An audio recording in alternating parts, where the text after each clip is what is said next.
Anda masih menyaksikan segmen khusus Economic Update dan kami juga masih tersambung secara eksklusif bersama dengan Kepala Badan Kebijakan Perdagangan, Kementerian Perdagangan, Bapak Kasan.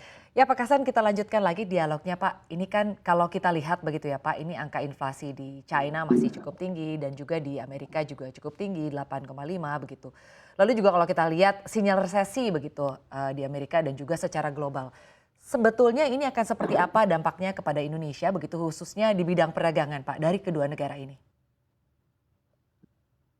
Ya, baik Mbak, terima kasih. Kita memahami bahwa kedua negara besar ini ya, Cina dan Amerika. Cina sudah mencatat kemarin pertumbuhan ekonomi di triwulan keduanya juga melambat, demikian juga dengan Amerika. Tentu kedua negara ini porsinya cukup besar sebagai mitra perdagangan kita.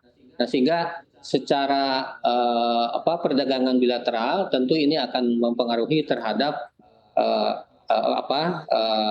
kinerja ekspor kita dengan kedua negara tersebut. Sebesar apa dampak itu? Saya kira pertama kalau kita lihat dari posisi sekarang, kita kan dengan Cina sebagai mitra dagang kita terbesar, lalu kemudian yang kedua memang Amerika, lalu kemudian Jepang.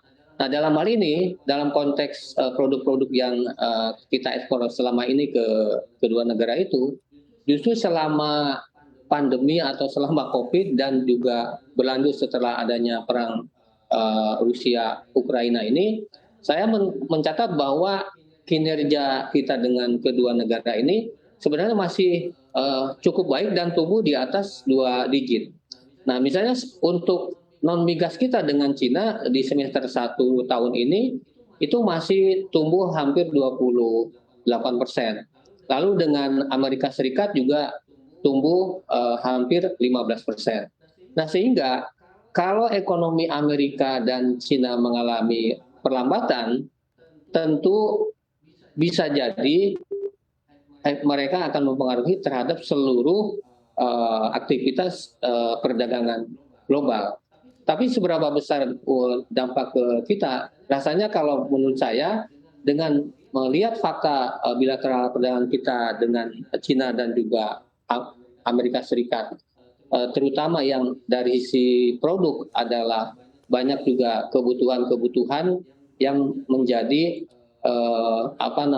demand dari kedua negara ini yang tetap dibutuhkan meskipun mereka sedikit mengalami perlambatan ekonomi. Nah, sehingga saya memperkirakan kalaupun ada dampak mungkin iya, tetapi mungkin tidak akan terlalu signifikan. Yang alasan lain tentu kita dalam konteks ini dari sisi dalam negeri kemarin juga BPS sudah menyampaikan rilis mengenai pertumbuhan di triwulan 2 dan juga semester pertama.